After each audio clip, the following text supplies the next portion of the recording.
Recording studio Bhawanipur. अरे मुनसा, अरे मुनसा DJ धनुरा Sona mix by प्रेम निराला। आप सुन रहे हैं प्रेम निराला को। नाय करबो घर अंगना फेंक देबो थरिया। अरे मुनसा नाय करबो घर अंगना फेंक देबो थरिया। अरे मुनसा कीन देना सोना हवा के सिकरिया। अरे मुनसा कीन देना सोना हवा के सिकरिया।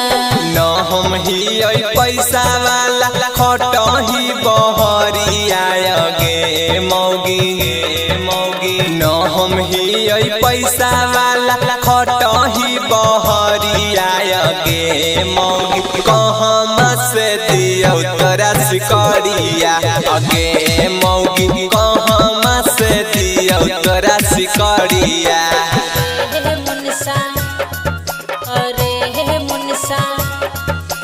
डीजे धनुरा सोना आप सुन रहे हैं प्रेम निराला को। जहिया से लियो पिया कुछ ना दिहला।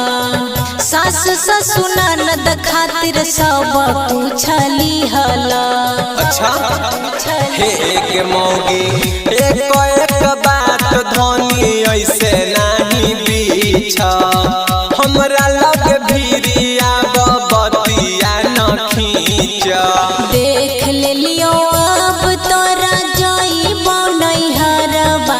अरे मुनसा कीन देना सोना के सिकरिया।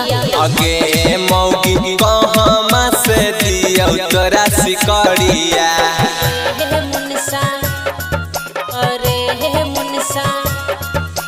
डीजे धनुरा सोना आप सुन रहे हैं प्रेम निराला को।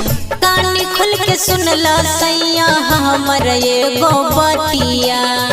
चल जब नाही राता पीटत रही छतिया। हे मोर धनी ऐसे नहीं बोला धनी सैया हियो तोर जी। तोरे ला बनैबो पहले रूनी एगो घर जी। राइटर आजाद दुर्गा संगे घूम बजरिया। हो पर की दाना सोना के सिकरिया। अरे मुनसा कहमा से दियो तोरा सिकरिया।